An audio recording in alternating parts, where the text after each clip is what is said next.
नमस्कार दोस्तों, mock test channel में आप सभी का बहुत बहुत स्वागत है। आज के इस वीडियो में मैं आपके साथ मॉक टेस्ट 7 डिस्कस करने जा रहा हूं IC38 एग्जाम के। Which among the following would you recommend in order to seek protection against unforeseen events. Unforeseen events का मतलब होता है ऐसी घटनाएं जिसे आप प्रिडिक्ट नहीं कर सकते। तो उसको प्रोटेक्शन अगर आपको करना है तो क्या लेना पड़ेगा इसके लिए? A insurance, B bank FD, C shares, D debentures. इसका करेक्ट आंसर है ए इंश्योरेंस। नेक्स्ट सवाल पे आते हैं, which is the best time to start financial planning. Financial planning कब शुरू करना चाहिए आपको? A post retirement, B as soon as one gets his first salary, C after marriage, D after one gets rich. इसका correct answer है जैसे ही आपकी पहली सैलरी आ जाती है तब से ही आपको फाइनेंशियल प्लानिंग शुरू कर लेना चाहिए। Next, which among the following is not an objective of tax planning? A maximum tax benefit, B reduced tax burden as a result of prudent investment, C tax evasion, D full advantage of tax break। तो tax planning जब हम करते हैं तो हम चाहते हैं कि जो भी व्यक्ति टैक्स प्लानिंग करा रहा है उसको मैक्सिमम फ़ायदा हो, उसका जो टैक्स बर्डन है वो कम हो, उसको एडवांटेज मिले टैक्स ब्रेक्स का। बट टैक्स इवेशन कुछ और ही चीज़ होती है। टैक्स इवेशन होता है आपके जो विजय माल्या वाला जैसा केस, कि वहाँ पे जो है उन्होंने टैक्स दिया ही नहीं, उसको बिना दिए ही वो फरार हो गए, है ना। तो वो जो है टैक्स प्लानिंग का ऑब्जेक्टिव नहीं होता, वो एक क्राइम होता है।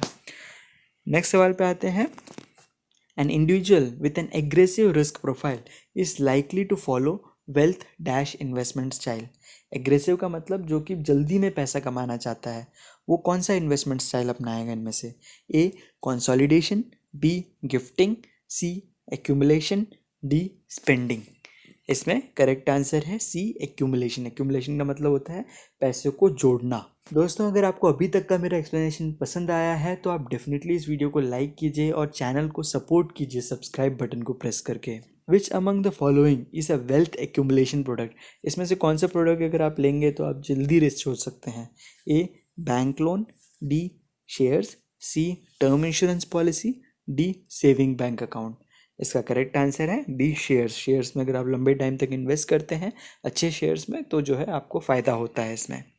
Next, saving can be considered as composite of two decision. Composite का मतलब इन दोनों डिसीजन का mail.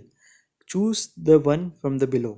A risk retention and reduce consumption, B gifting and accumulation, C spending and accumulation, D postponement of consumption and parting with liquidity.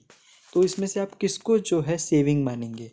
इसमें D option को आप देखिए कि पोस्टपोनमेंट ऑफ कंजम्पशन, मतलब कि आपने डिसाइड कर लिया कि जो पैसे मेरे पास आज हैं मैं आज नहीं स्पेंड करूंगा, इसको मैं रिटायरमेंट के बाद स्पेंड करूंगा। तो आपने क्या कर दिया कि आपका जो कंजम्पशन है, आज जो आप सामान नहीं खरीद के आप बाद के लिए उस पैसों को बचा रहे हैं, तो पोस्टपोनमेंट ऑफ कंजम्पशन हो गया। पार्टिंग विद लिक्विडिटी का मतलब कि इनकेस अगर आप कहीं इन्वेस्ट करते हैं पैसों को, आप बार बार निकाल नहीं सकते उसे, तो उसकी जो लिक्विडिटी है वो नहीं रह जाती है जब भी आप इन्वेस्ट करते हैं। तो इसको जो है आप सेविंग कहते हैं कि आपने जो है लिक्विडिटी उसकी बंद कर दी, दूसरा आपने जो है आज कंज्यूम करने की जगह बाद में कंज्यूम किया, उसको हम जो है सेविंग कहते हैं। नेक्स्ट सवाल पे आते हैं हम, during which stage of life will an individual appreciate pass saving the most. इसमें कब जो है अपनी सेविंग को लोग सबसे ज़्यादा अप्रिशिएट करते हैं? A post retirement, B earning, C learning, D just married. इसका जो करेक्ट आंसर है पोस्ट रिटायरमेंट। एक बार रिटायरमेंट हो जाए, अगर आपकी अच्छी सेविंग है तो आपको किसी से और से पैसे मांगने की ज़रूरत नहीं पड़ेगी, तब आप जो है सबसे ज़्यादा अप्रिशिएट करेंगे अपनी सेविंग को। Next, what is the relation between investment horizon and returns. इसके बीच में क्या रिलेशन है? इन्वेस्टमेंट होराइजन मतलब कि आप कितने लंबे टाइम तक इन्वेस्ट करना चाहते हैं, 3 साल, 5 साल, 12 साल, है ना। रिटर्न्स, इन दोनों में क्या संबंध है? A both are not related at all, B greater the investment horizon the larger the returns, C greater the investment horizon smaller the returns, D greater the investment horizon more tax on the returns। इसमें जो correct answer है greater the investment horizon larger the returns है। इसका simple सा जवाब है power of compounding. अगर आप इन्वेस्टमेंट की दुनिया में हैं और आपको पावर ऑफ कंपाउंडिंग के बारे में नहीं पता है तो कोई बात नहीं, मेरे पास जो है एक वीडियो का लिंक है जो कि मैं आपको डिस्क्रिप्शन में दे दूंगा, वहाँ पे आप जाके समझें कि छोटी छोटी सेविंग से हम किस तरह से करोड़ों रुपए तक कमा सकते हैं अगर आप लंबे टाइम तक इन्वेस्ट करते हैं तो। इसका जो वीडियो का जो लिंक है मैं वीडियो के अंत में भी आपको दे दूँगा। Next, which among the following can be categorise under transactional products. Transaction का मतलब होता है पैसे का लेन देन।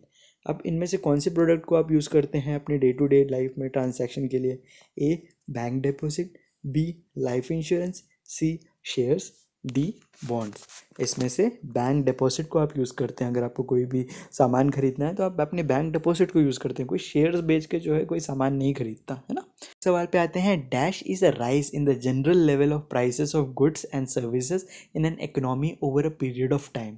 आप जानते हैं कि जैसे जैसे साल निकलता रहता है चीज़ें के प्राइस जो है महंगे होते रहते हैं, तो उसको हम क्या कहेंगे?